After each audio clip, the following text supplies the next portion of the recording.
This original WSRE presentation is made possible by viewers like you. Thank you. From Mystery Science Theater 3000, Trace Beaulieu and Frank Conniff on this edition of Conversations.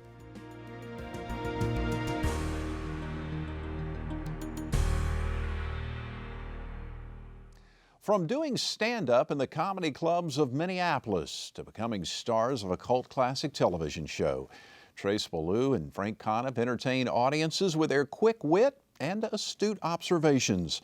While perhaps best known for their roles in Mystery Science Theater 3000, both are accomplished writers and entertainers.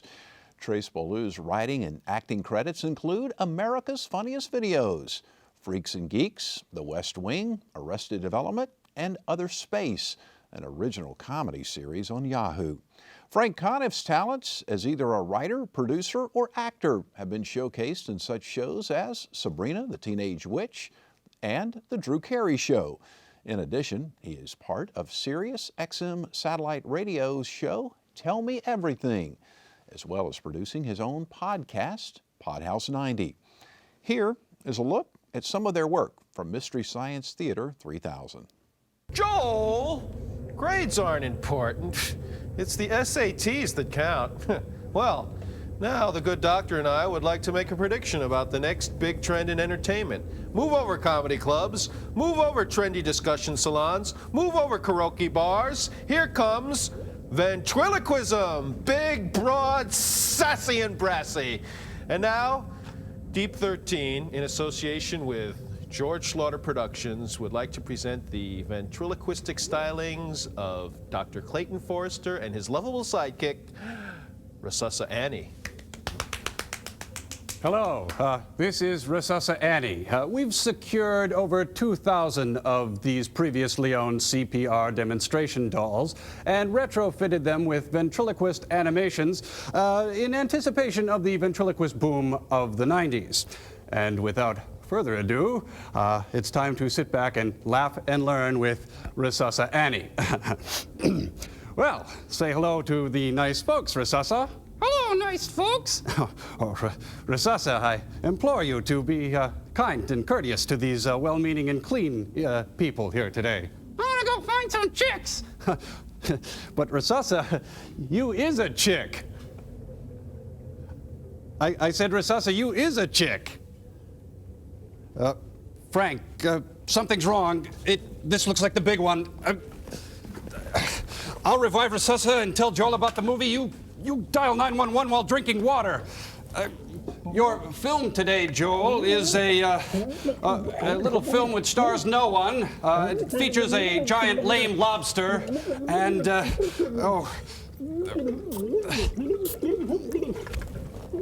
breathe, 2, 3, 4. It's called Teenagers from Outer Space, and it is a spunky load of noodles. Boy, is it ever out there. That's an odd taste. Send him the movie, Frank. Health class! Recently, the two have taken their movie riffing on the road with a live stage show called The Mads Are Back. We welcome Trace Beaulieu and Frank Conniff to Conversations. Thank you for joining us. Thanks. Thank Thanks you for having us. It's great to be here. Nice How to be long back. have the two of you been together? Well, we've known each other for about 30 years. Yeah, feels like it anyway. Just today. Every day is like a 30-year stretch. Who are you? We're like the Sunshine Boys at this point. We met doing stand-up comedy in Minneapolis. That was around 1986, so it's been about 30 years now, and we were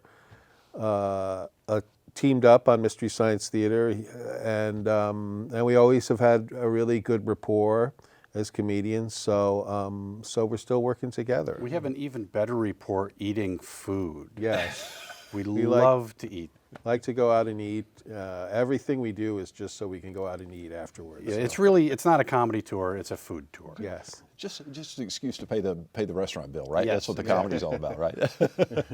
Now, when you were working the comedy clubs, did you do any acts together at that particular time? Or? No, I don't think I know Trace was actually, in addition to being a stand-up comedian, he was also an improv performer. And I remember watching Trace do improv with other performers on stage, but I didn't do that, and I don't think I ever did that with you on stage. No, I think I Yeah. worked at Frank's Chop House, which Yeah. was your club within a club. Yeah, at it the was a comedy Gallery. club. We just called it Frank's Chop House. It was really called the Comedy Gallery, but yeah. So, but Trace and I did a lot of stand-up shows together, where we'd be stand-up comedians on the same bill, and we traveled up throughout the Midwest. Fargo, Bismarck, not to brag, but we did some of the big, All the big markets. all the big markets, yeah. What was the comedy scene like back then, the 1980s, early 90s? Well, it was a scene that would let anyone in. That's why I had an act.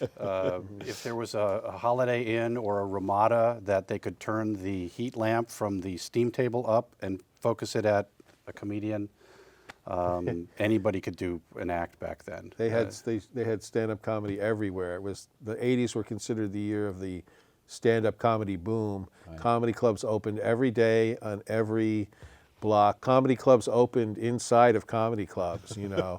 and I couldn't get work at those. Yeah. And actually, in a way, Mystery Science Theater kind of emerged from that, because that's where we all met each other. Okay. And we were all... In Minneapolis in the 1980s had a amazing comedy scene, and people like Trace and Joel Hodgson was there, and Michael J. Nelson, who went on to become the head writer of the show, and there were people like Liz Winstead and Jeff Cesario and Louis Anderson. All these great comedians were from Minneapolis or part of the Minneapolis scene. So it was just a very... Oh, and Maria Bamford was a part of that too. So there was just so much talent, and when Joel started Mystery Science Theater with Trace and J. Elvis Weinstein, another great comedian, you know, when those guys were ready to start doing that show on a local VHS station, or was Probably UHF station. You know, the talent was there to do it, you know. What was that like in the early stages, in the early days of Mystery Science? Well, we were in a studio not unlike this, television station. It was, I think, the last rated station in the metro area. Their most popular show was Andy Griffith. Yeah. Okay. And when we would often preempt them, the calls that would come in, what are you doing, to Andy? But we did the show real time, virtually real time. We had not seen these movies yet. We had no time to watch them.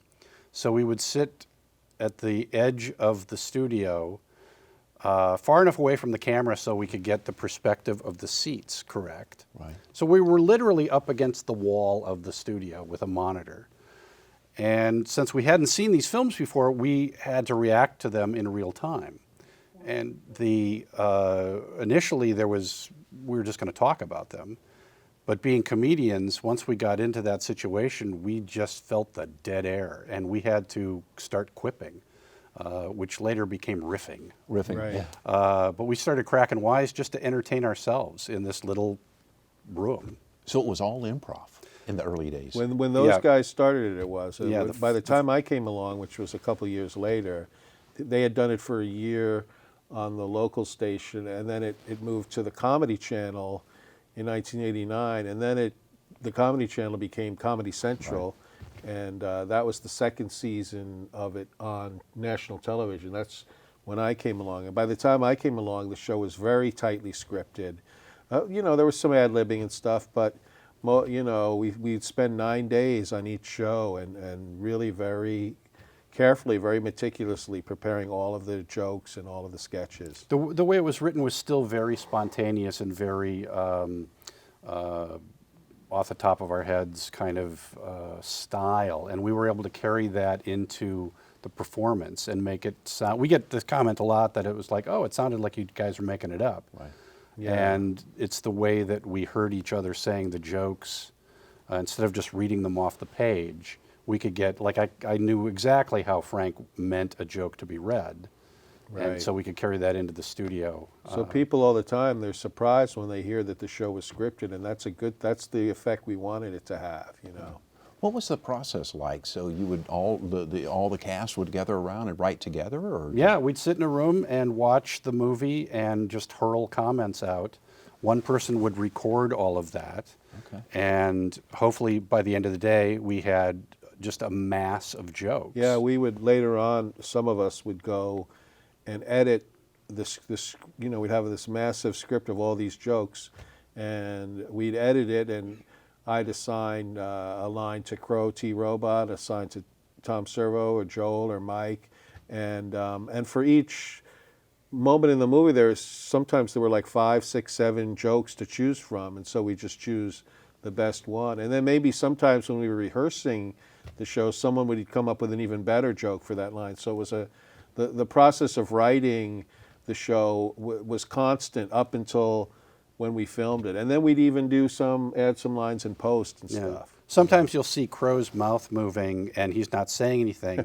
We either took a line out, or I might have missed a line and anticipating us putting it back in there, which sometimes we Or didn't do. sometimes it might be a joke that was too dirty. Yes. But we were able to work all the way until we had to close and put a lid on the episode. We could keep writing jokes. wow. Is it hard to write comedy? To write comedy?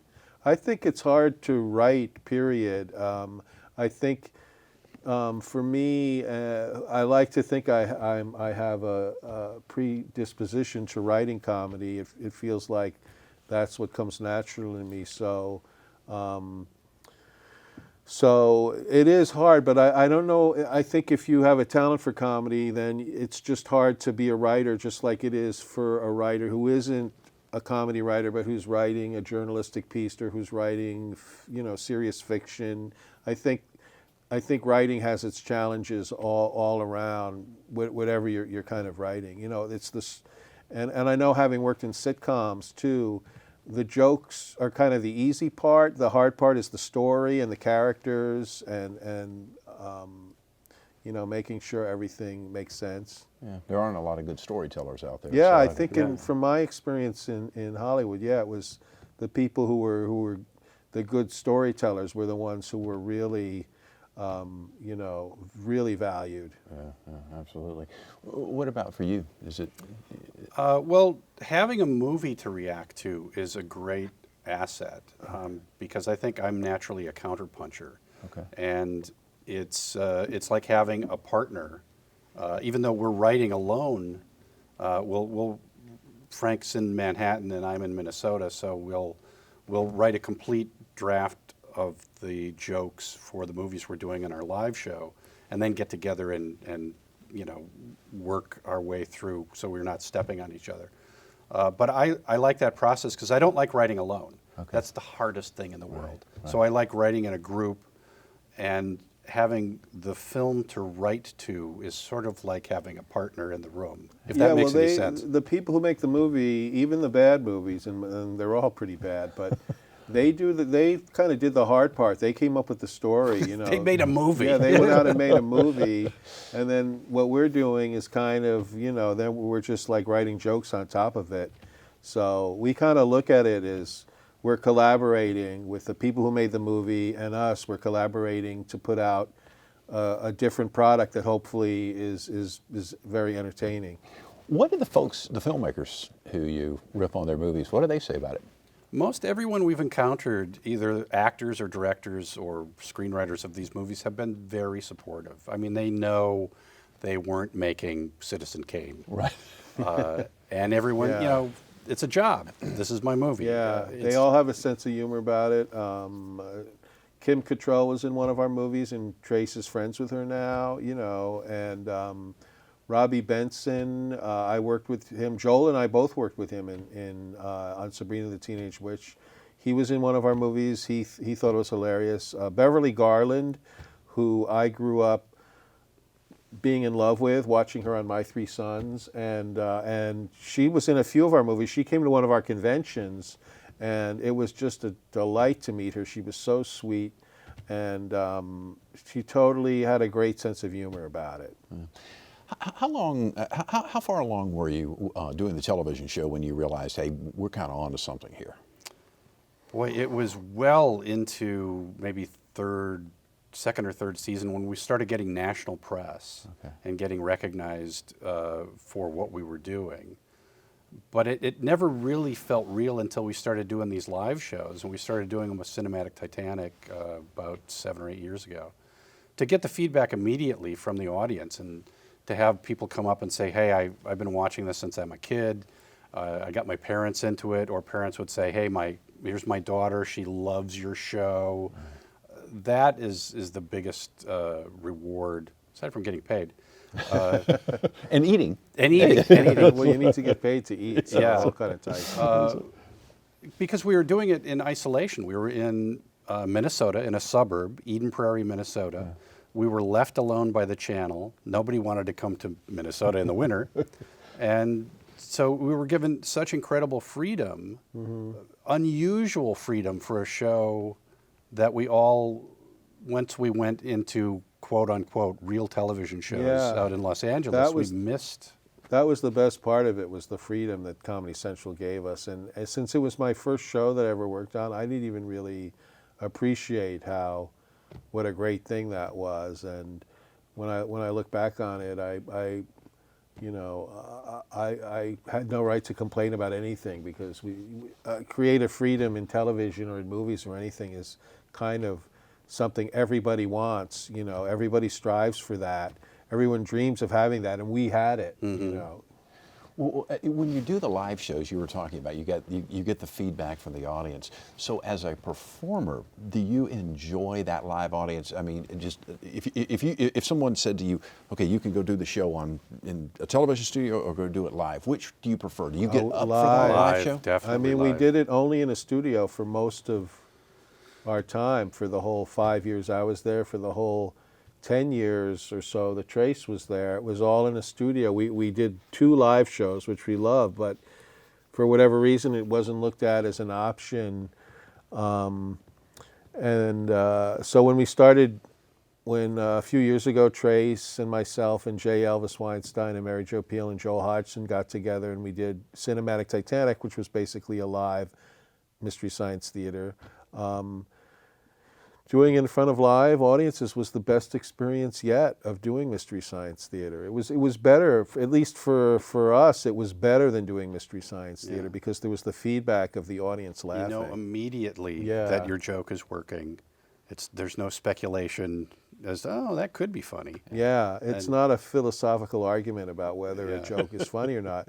And if a joke is not funny, the audience tells you. And then a lot of times you can get a laugh over the fact that you're acknowledging that people are very forgiving. We tend to sometimes we'll turn to the audience and go, "Hey, you try writing a joke. You know, stop being so judgmental." All right. I was going to ask you if you have something that bombs, does it throw you off your game? I think people if we cop to it, if we just ride over it and go, "Well, they didn't even hear that," but if we cop to it and bring them in and make it, doesn't throw us off. It kind of makes it funnier. Yeah. If we do it, I think we all grew up watching Johnny Carson's monologues on The Tonight Show, and sometimes the funniest parts was when a joke would bomb. Yeah. And then he'd just acknowledge it and joke about it, and it would be... Audiences love that because they know you're being real at that moment. Audiences love it when they can sense that you're being genuine and real, and some of the biggest laughs come that way. And the audience is a key part of our show. It's just getting the energy off of the audience and having this wonderful participation with movie and us and them. I don't think there's any replacement for that. And each show is a little bit different because the rhythm in the room is different, the energy in the room is a little bit different, and we're very flexible with how we perform now. We're pretty rigidly scripted, but we are loose enough. I like to kind of think of us as a jazz combo where we can play a little bit more, right? Depending on the audience, what they're giving us.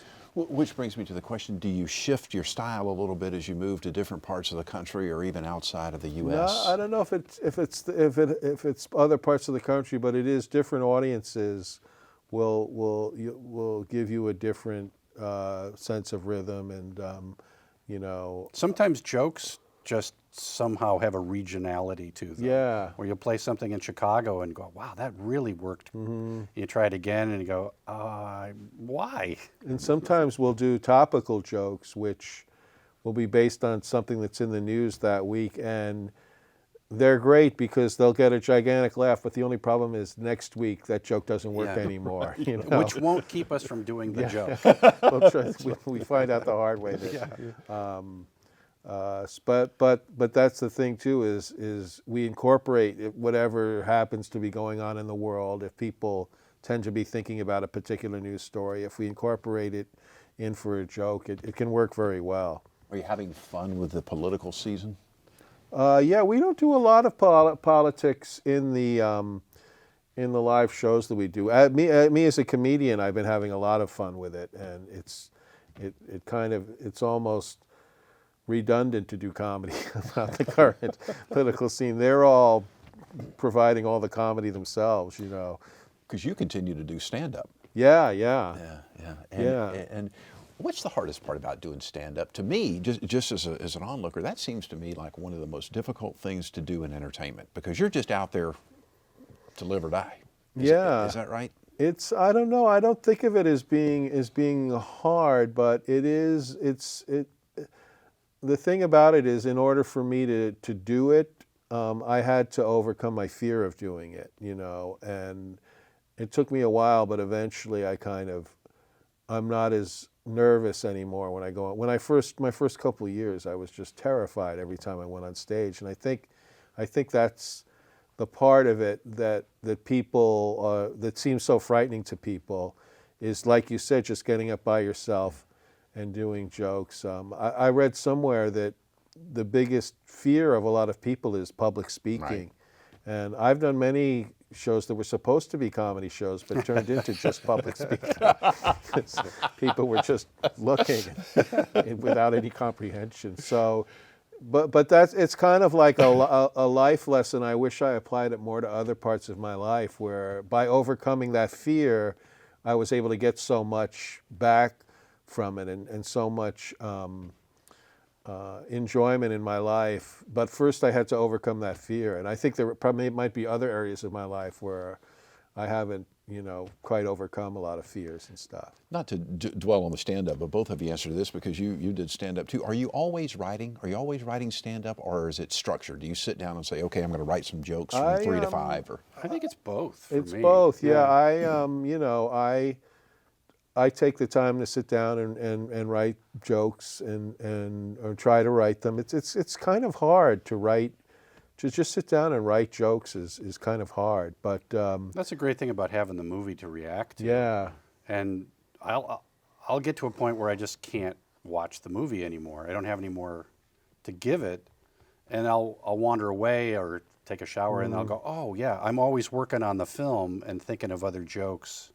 So I think we're always, in our heads, are always looking for that way to navigate life and find the jokes. Yeah, and I know that in stand-up, like, you'll write a bit and you'll prepare it, and then sometimes just in the moment you'll think of a great line, you know, that you didn't think of before, but for whatever reason you'll think of it in the moment. But I don't. We do that with our live show. Yeah, we do that with our live stuff shows. Is something happens, your brain is unleashed, and you have a freedom to. Where did that come from? Yeah, exactly. Interesting. Who were your comic heroes growing up? I loved Johnny Carson, like I mentioned. I loved Don Rickles. Pythons. The Pythons, SCTV, Woody Allen. Laurel and Hardy. W.C. Fields, Marx Brothers, Bob Newhart, George Carlin. Smothers Brothers. Yeah. Just a lot of The classic guys. the classic people and like that. the new guys, Louis C.K. is Louis C.K., Dana Gould, who's Dana- a friend of ours, and Dana Gould, Maria Bamford, who I've known for as long as I've known Trace, who's I think is one of the greatest comedians working today. Greg Proops is great. I mean, there's so many great comedians working today. Yeah, it really is. Well, tell me about the current live show you're doing. You continue to do this all around the world, or? Well, not the world yet, but You're working in that direction, right? We went to London, but we didn't do our show there. Yeah. But we did a sci-fi convention over there, and that was a blast. Yeah, we are. It started, like Frank said, just a couple years ago, and we started up again. And it's been word of mouth. The fans are propelling us forward and helping us book gigs in different parts of the country. Okay. We just played Chicago, Seattle. We'll play Pensacola, and what have we got coming up later on down? We're going to Denver again. So Boston, I think we're going. And we're going to be in my backyard in Brooklyn. And Yonkers. And Yonkers. Got to play Yonkers. Yeah. So. And it's all been driven by people who are fans of the show and remember us. And we've gotten great audiences everywhere we go. So it's just so much fun to do. I'm getting a little short on time. Do you see it returning to television, the two of you being back in that? I don't know. Well, as you probably know, there's a Mystery Science Theater reboot happening. That we're not a part of that, but Shout Factory, which now owns the rights to Mystery Science Theater, are very supportive of everything we're doing, and we've kind of we've pitched an idea to them about doing a spin-off show of the Mad Scientist, of Forrester and Frank, and they're very open to that, you know, and so we're hoping to make something like that happen, and yeah, if someone wanted to do a TV show of us riffing, hey, that's a great idea. If you're out there, hey, we're here for you, but we kind of go forward with this just because it's so hard to get a TV show to happen. So we're just kind of thinking of it as a live show. And if something else came out of that, that would be great. But in the meantime, we just really love touring and performing live. Less than a minute. You're on XM satellite radio and your own podcast, right? Yeah, I'm on Tell Me Everything with John Fugelsang, which is on Channel 21, Sirius XM, Monday through Friday, 2 to 5 Eastern, which I think is probably 1 to 4 here. Mm-hmm. And I have my own podcast, which is called Podhouse 90, and I produced about 1 episode a year. And because they're all radio plays that I write. They're very elaborately produced with music and everything. My brother and I write the songs, and Trace is in one of them. Dracula Has Risen in the Polls. And I have another one that'll be coming out in a couple months. And Trace, where do we find you? Twitter and Facebook. I think our Kickstarter for Renfest TV might be over by the time this airs, but hopefully that got funded. Okay. And Frank will be a featured player, as well as many of the other Mystery Science Riff Tracks players will be featured on that. Pleasure visiting with you, gentlemen. Best of luck to you. Thank you very much. Thank you so very much. By the way, you can see more of our conversations online at WSRE.org/conversations, as well as on Facebook and YouTube. I'm Jeff Weeks. Thank you so very much for watching. I hope you enjoyed the broadcast. Take great care of yourself. We'll see you soon.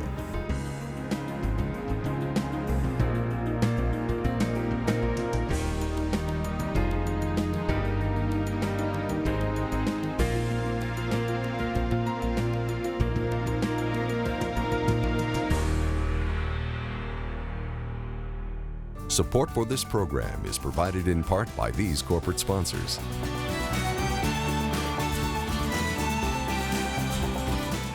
And by viewers like you.